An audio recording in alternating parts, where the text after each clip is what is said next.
हम रीता आप सबके नमस्ते प्रणाम करते ही आप सबके सामने हम एक पारंपरिक पचरा गीत लेकर आए ही। आप लोग हमारे पचरा गीत के सुनिया और कमेंट करके बताइए कि आप लोग के पचरा गीत कैसन लाग। और आप सबसे उम्मीद करते हैं कि आप सब हमें सपोर्ट करिए और हमारे चैनल ऋतुजा अवधी लोकगीत के सब्सक्राइब करे मत भूलिए। धन्यवाद।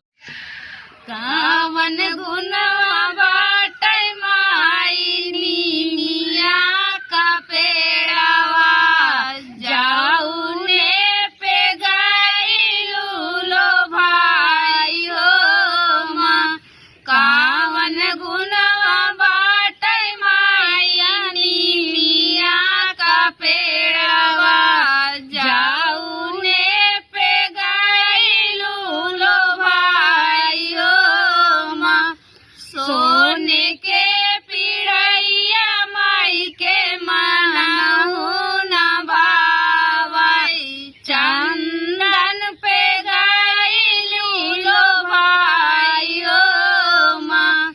सोने के पिड़ैया माई के मनहु न भावई चंदन पे गइलू लो भाई हो माँ। कावन गुनवा बाटै माया नीमिया का पेड़ावा जाऊने पे गइलू लो भाई हो माँ।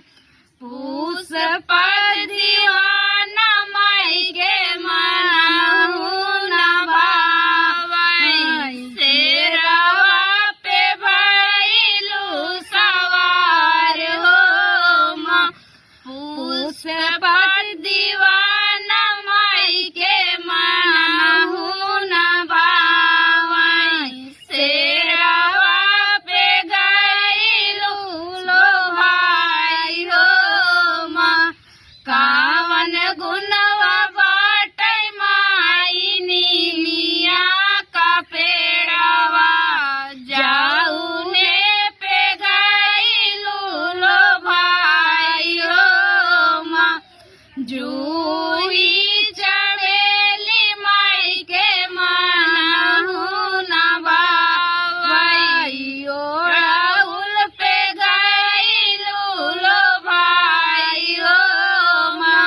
जूही चढ़ेली माई के मनहु न भावई ओढ़ाउल पे गइलू लो भाई हो माँ। कावन गुनवा बाटै माई नीमिया का पेड़ावा जाऊने पे गइलू लो भाई हो माँ।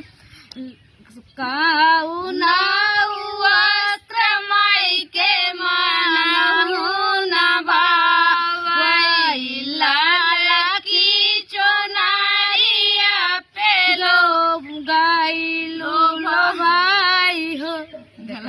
लिखे काऊ लाल की चुनरिया पे लो भाई हो माँ। हाँ लाल की चुनरिया पे अमृता आप सबके नमस्ते प्रणाम करते ही आप सबके सामने आज हम एक जो है सोहर उठान गीत लेकर आए ही। आप लोग हमरे उठान गीत के सुनिए और कमेंट करके बताइए आप लोग के उठान गीत कैसन लगा। और हमारे चैनल ऋतुजा अवधी लोकगीत के लाइक करब सब्सक्राइब करा और शेयर करे मत भूलिए। धन्यवाद। धीरे धीरे दर्द